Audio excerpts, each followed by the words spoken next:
get is y'all don't know anything about racing. This is true. You're right. You're in the wrong show. Yeah. You're watching the wrong show if you want to hear like super engineer stuff.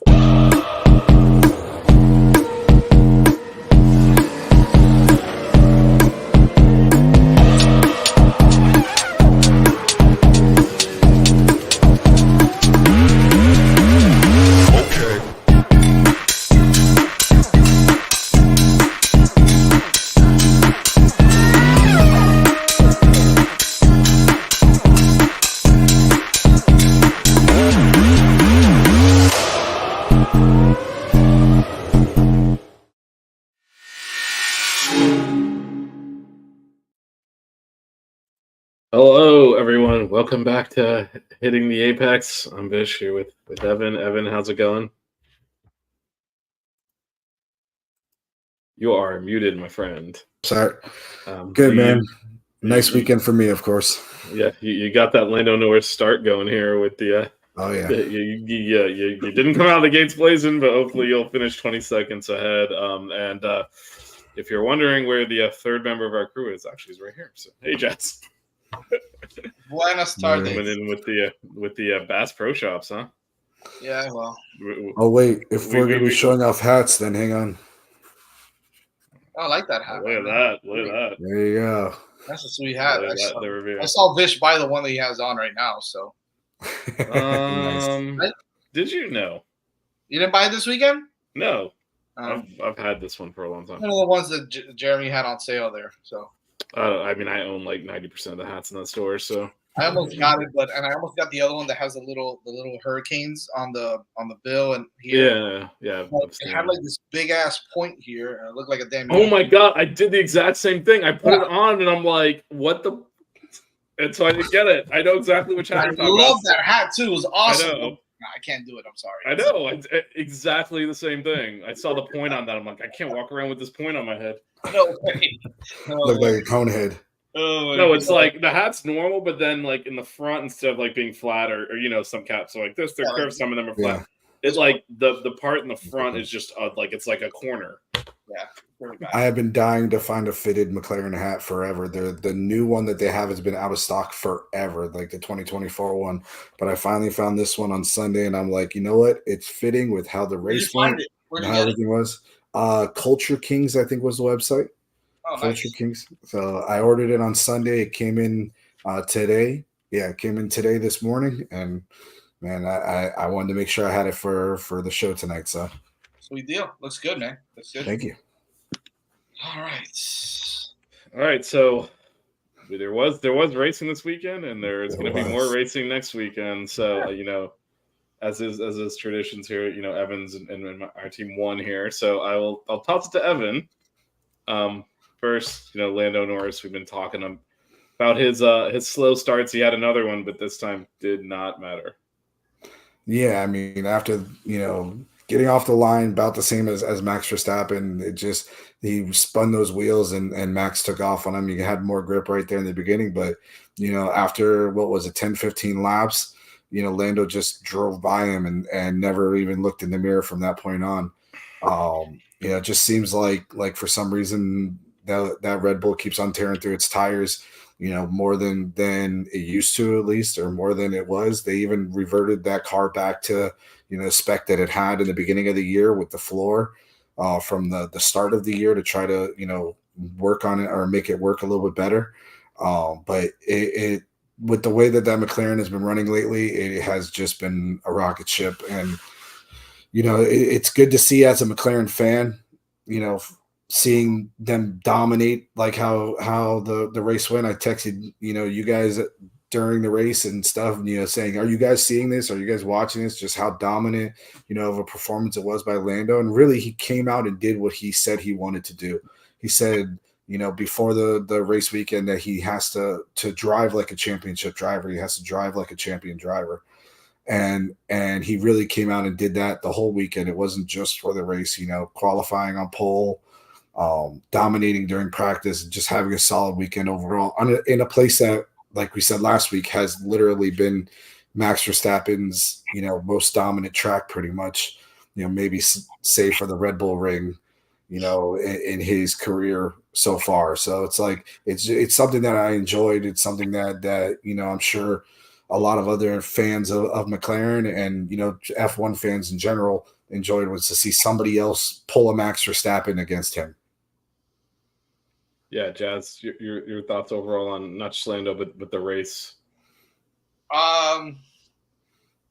Yeah, I mean, another great performance by the McLaren. I think that I I didn't get to see the initial the start, like the first lap. I actually turned it on a little bit late, but I got to see Lando just kind of come back at him, and it was just such a dominating performance by him, and the way that he just he put on a show, man. I thought he did great. He drove amazing.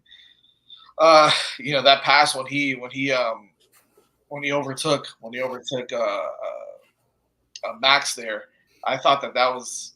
I mean, it was awesome. It was awesome to see, because you don't get to see it a lot, where just pure speed, just going after him. You haven't seen that a lot in the past few years.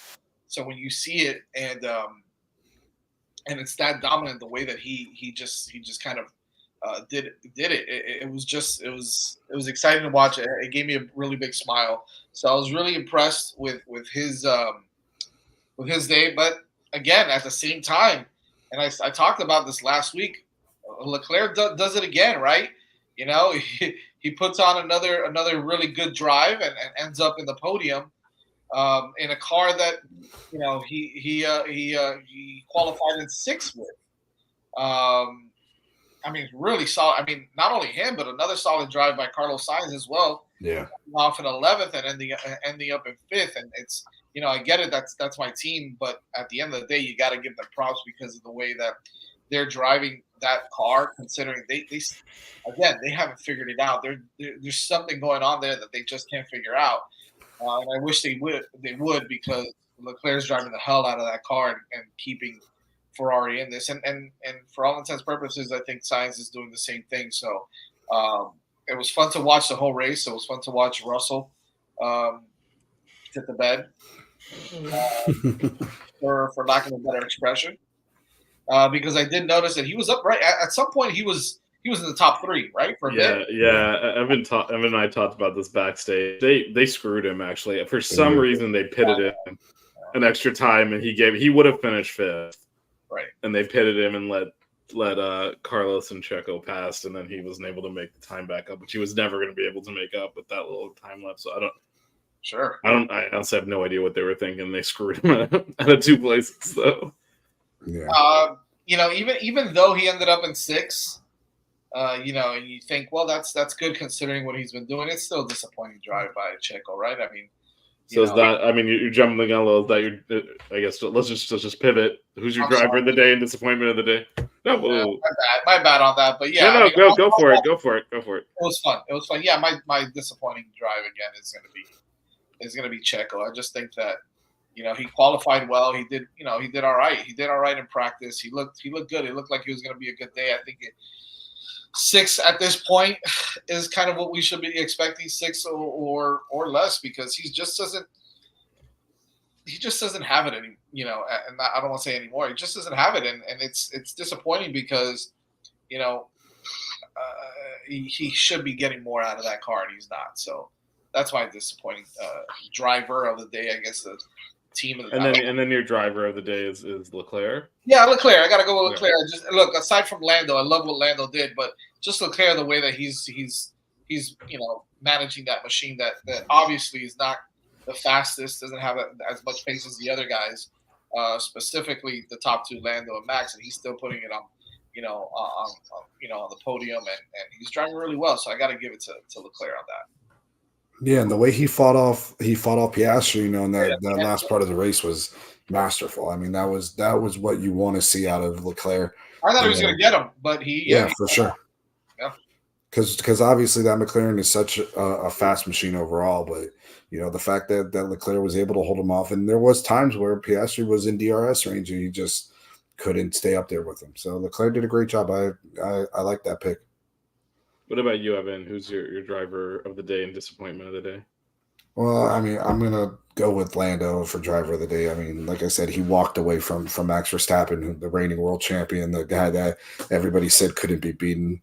He basically just put him in the rearview mirror and walked away from him like there was no tomorrow. But disappointment of the day, I'm gonna go with a team. I'm not just gonna go with a driver, and I'm gonna go with Mercedes. Like every other team, I mean, for them that I can see, every other team went for a two-stop or one-stop strategy.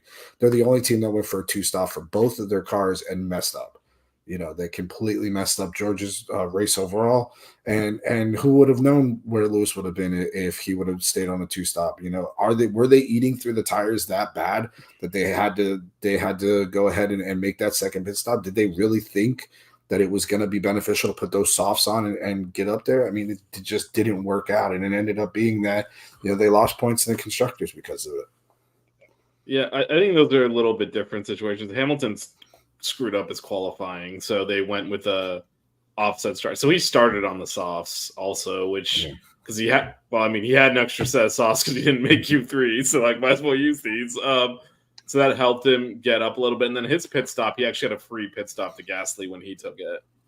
And so he took that. But we talked about this beforehand. You just mentioned, I don't know what they were doing pitting Russell. He was comfortably in fifth. Now, they might have done some madmen, Sainz will catch him, but he still has to overtake that. And worst case is Russell ends up where he ended up anyway. And so, it didn't really make any sense to do that. But Hamilton kind of screwed up his own race qualifying, and then they had to, they got creative with it. But his second pit stop was basically you got a free one.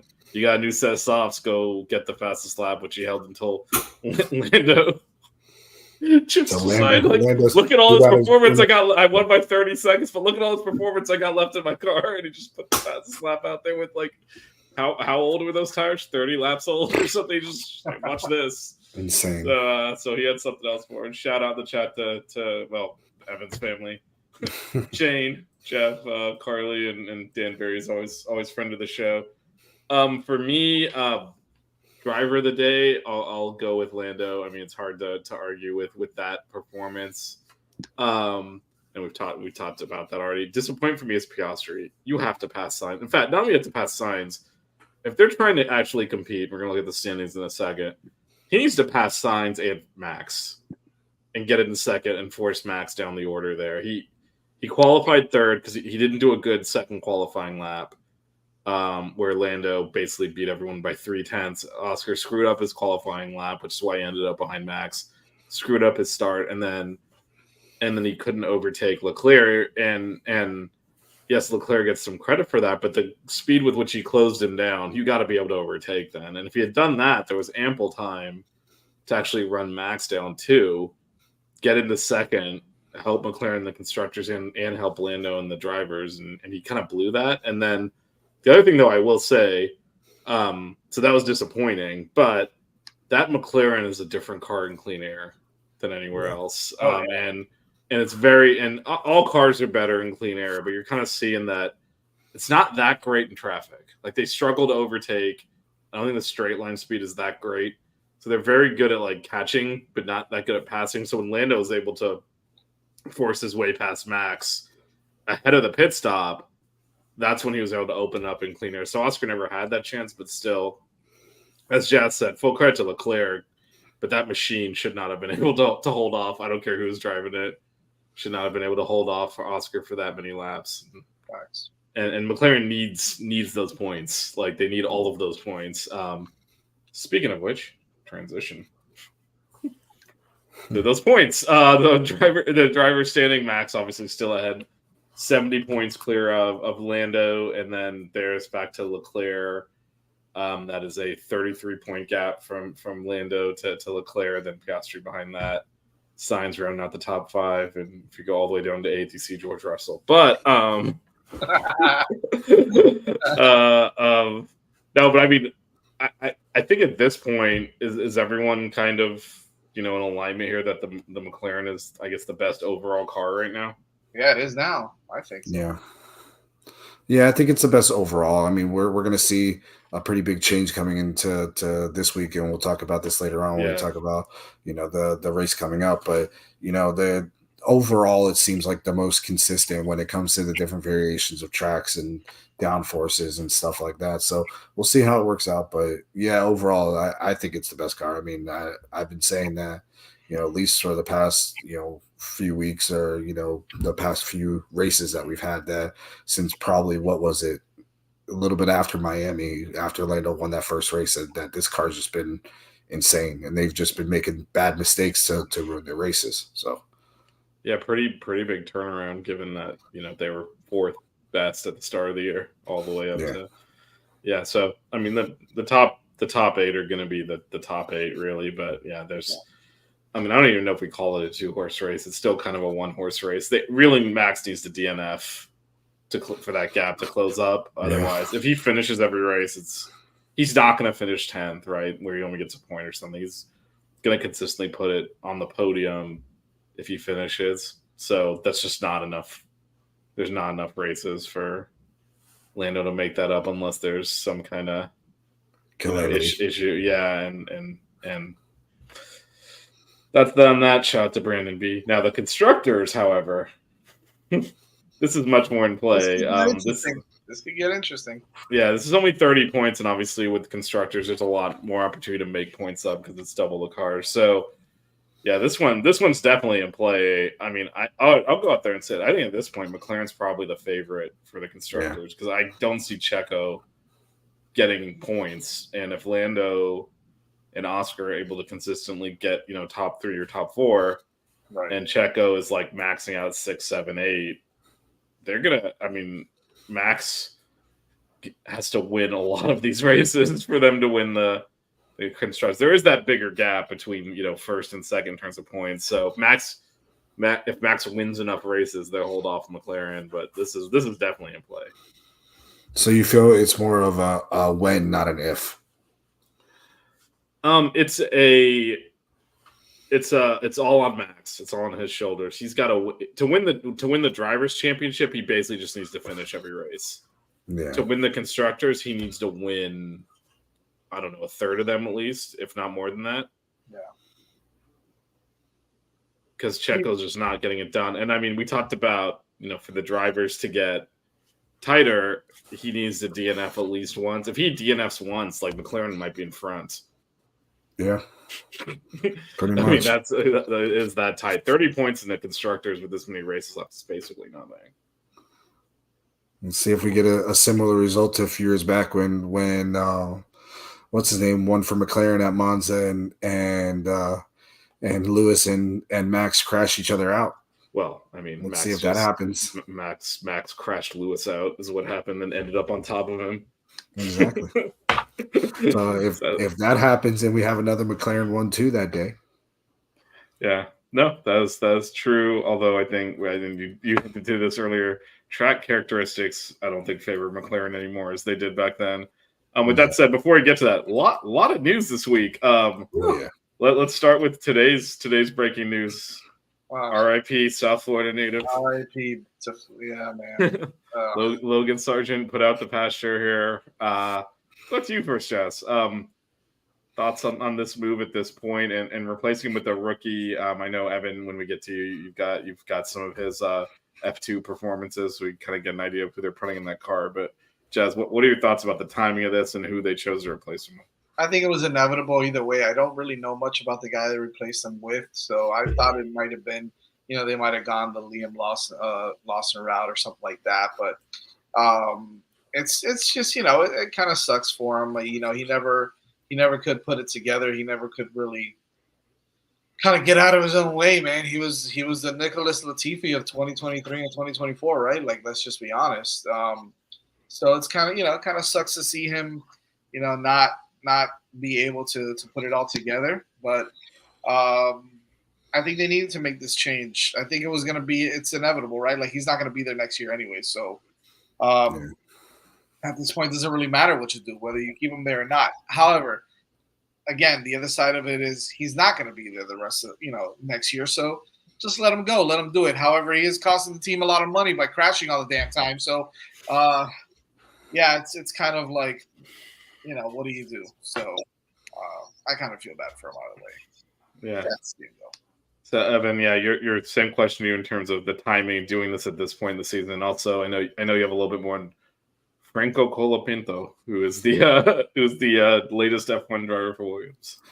Yeah, I mean, like we were saying, it's just kind of weird timing wise. We all know that seat already has somebody who's going to be in it next year, so it's not like they're putting somebody in that they think is going to be a future driver for them, in the near future at least.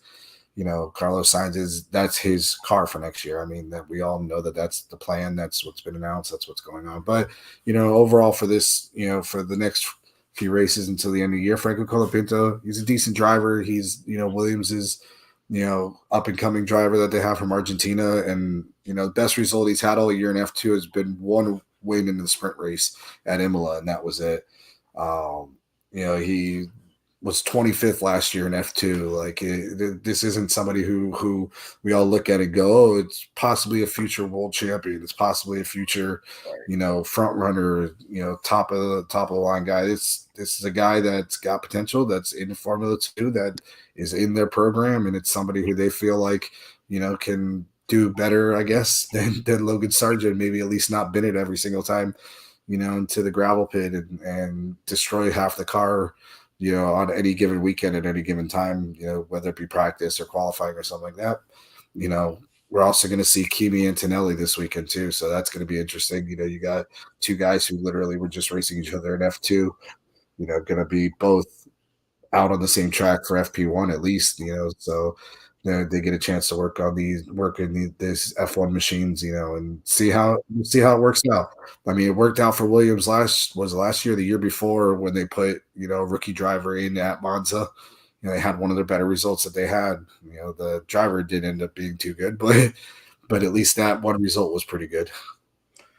Yeah, I mean, the timing is weird in that they just got off a break. The fact that they went through the whole summer break, did one more race and then replaced him is bizarre. And as as Evan, as you alluded to, like Carlos Sainz and Alex Albon are their drivers next year. So this is not like Mercedes where they have fingers in other teams like Ferrari where they're like, oh, we'll give them a try run and then stash them at Haas or something. Like Williams doesn't have that kind of pull. Like they are the team where Mercedes stashes people. So I'm not entirely sure what they're even doing, who this is for. The only thing I can think of is, and you mentioned Antonelli likely getting, he's getting his test run, but he's likely going to be Mercedes' second driver next year. And that leaves a couple of seats open still that have not been confirmed yet. One is the second RB seat. They haven't confirmed Danny Rick is coming back. Yuki is. Theoretically, Checo is coming back. They already confirmed that. We'll see if that sticks through. But the other open seat is the Sauber, which is of course getting Audi money. Maybe they're afraid of losing. Well, right now, that team is the only team that hasn't scored a point. It's a disaster. However, 2026 rolls around. Maybe they're afraid of losing Sainz or Albon at that point, and they're trying out what they can get their hands on, because I know you mentioned Liam Lawson. I mean, Williams again does not have they're a small team. Their junior program is the guy who finished 25th in F2.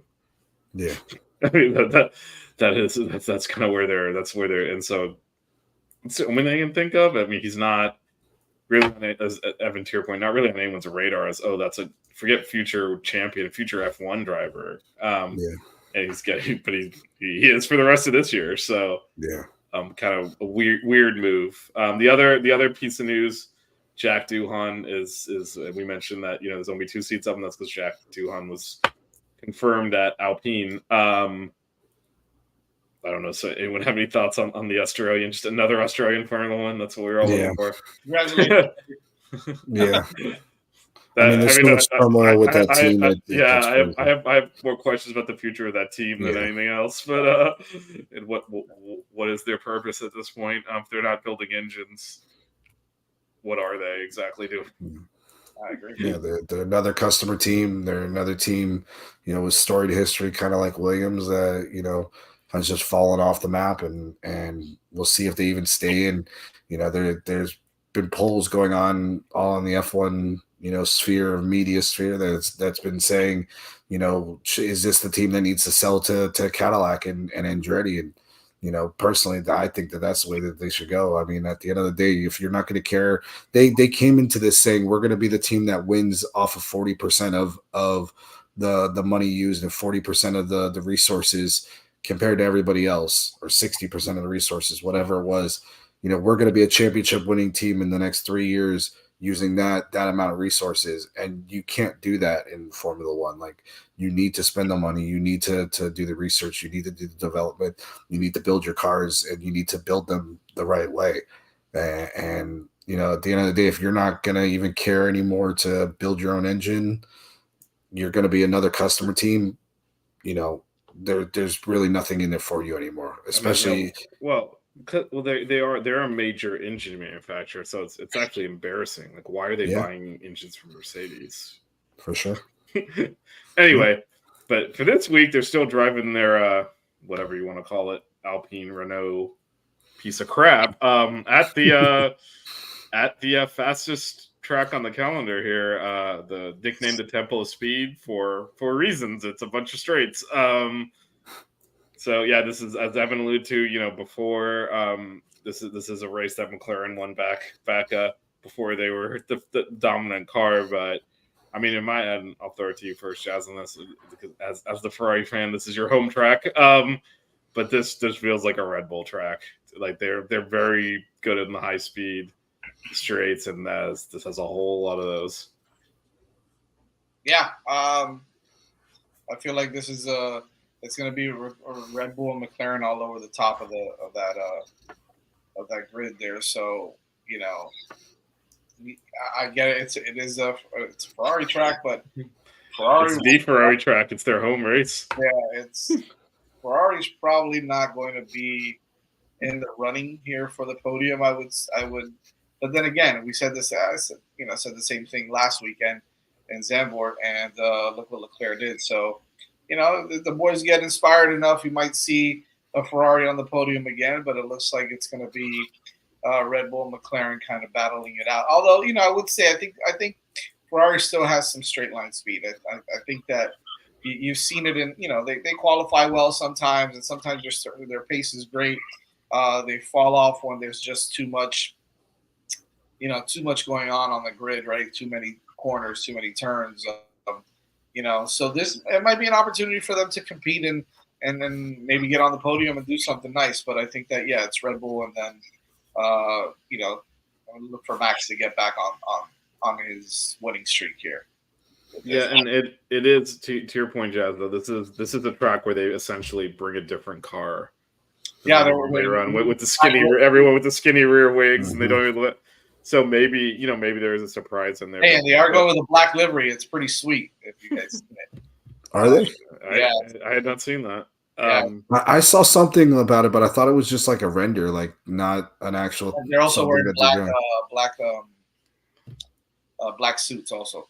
Black suits. Really? They're gonna tarnish Monza by wearing black, wearing Mercedes colors instead of red. But yeah, so maybe there is some surprise performance from some teams because this is a different wing setup. But yeah, Evan, I'd like to get your thoughts too, like what you're looking for, what teams you're watching this week, and then we'll do a little rundown, do predictions.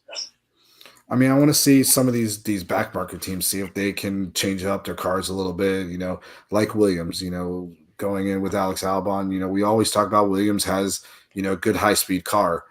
Can they translate to this to maybe be somewhere in the points, right outside the points, maybe 11th, 12th, 10th, something like that.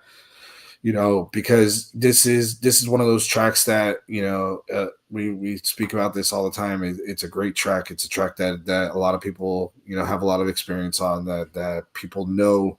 When you say Monza, people will know that more than, some of the other Formula One tracks that we have. If you walked up to somebody and said Zandvoort, they would go, "What the heck are you saying? Are you having a seizure?"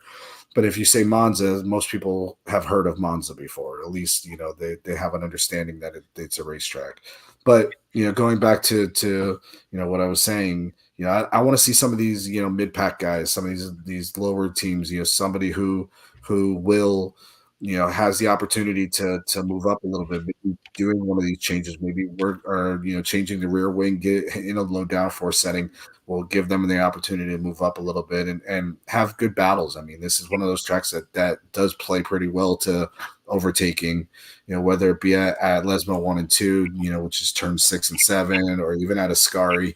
These cars are going flat out turning and some of the highest G forces we'll see all year, and it's just going to be fun. I think it's going to be a great race. I want to see how it all plays out. So yeah, no, this is always a fun one. You can overtake, but it's not. There's the straights to overtake, but then if you get it wrong, as you mentioned earlier, Evan, Max ended up on top of Lewis a couple of years ago, like that. That first corner that you dive into to try and make the pass on is almost a 90-degree turn, and it's a right left. So you really do need to get it right, or you'll wipe everything out. So that's always it's always a fun track. There is the possibility of some rain Sunday morning in Monza, so it shouldn't really impact the running. Could wash away some of the grip though that they lay down, although on this track less of an issue. And then just in terms of the tires, they brought the 3 softest compounds, probably a one stop. Again, this is not a high stress on your tires track. And then the timing. So traditional schedule set 7:30 on Friday for practice 1, 11 for practice 2, 6:30 a.m. for practice 3 on Saturday, with qualifying at 10 a.m. And then Sunday at 9 a.m. Hopefully we're done celebrating the UF victory at that point, so we're a little bit sober, and we'll be maybe catching that with some coffee and some hangover medicine. Wait, did you say celebrating a UF victory? Win over UF. Oh no, you said a UF victory. Yeah, the UF win, the win over UF. Yeah, we all know what he meant. I was about to say. Wearing the Los Hurricanes shirt and saying UF is going to win. This is a rollout win. No, that's the UF game for us. UF. Everything's Miami focused. They can. That's the UF game followed by the FAMU game, which we should also win. But that one might be a little bit more difficult. All right, let's get to it. That's the part where I embarrass myself. But Jazz, do you want to go first? And again, home field advantage for the Italian team. You want to knock your predictions up? I'm gonna flip the 2 from this past weekend, and I'm gonna go with Max. I think Max gets another W finally after what is it, a five race 5 or 6 now, right? 5 or 6 one of those, right? He won in Spain, and then it was Russell, Hamilton, Piastri, Hamilton, Norris since then. Yeah, so it's 5. 5 winless streak, or 5 P1. Yeah. Winless streak. So I think he gets back on the board and ends up winning this one. I think you're going to see Lando in second again. So you got a P2 from Lando, and I'm going to go with Leclerc, figuring out a way again to get on the podium. I think he's got to try to represent for his team there, and I think he's going to have a good outing again, a nice solid drive, and continue to battle. So I got those 3. And then my surprise this week is going to be, we'll go Sauber gets a point, finally. I don't know how that's I've invested in that fool's goal before myself. So it didn't even come close. Although this is a totally different track from pretty much the rest of the calendar, so maybe there's a shot. You never know. Well, what about you, Evan? I'm gonna go 1, 2, and 3. Lando, Piastri, and then Max. I think that this is an opportunity for them to really come out and turn up the wick on that car, and put on that low downforce wing and just fly. And obviously there's something seriously wrong with this. Red Bull. They are supposed to be bringing some upgrades to Monza, but not a whole lot. And like I said before, they had to downgrade the car just to be able to make it, somewhat competitive, or at least somewhat comfortable for him, and that didn't even work out. So they're really kind of in a quandary with that RB20 right now, and we'll see how it works out. But I like to see Norris, Piastri, and then Max 1, 2, and 3. You'll get those maximum points, maybe even a fastest lap again, like how Lando did this last week. And then my surprise for this week is, I think I want to see something happen with Alonso and Stroll. I want to see them get somewhere higher in the points, because like fight in the middle of the track or something. no, I just think that car isn't where it should be, and they're supposed to be bringing some upgrades for that one as well. And I want to see if they can take the fight a little bit further up. This past race they were behind an Alpine, and that's not something you ever really see anymore. When it comes to those cars, they're usually ahead of that last group. They're usually that fifth best car. So I want to see them kind of cement themselves as that fifth best team.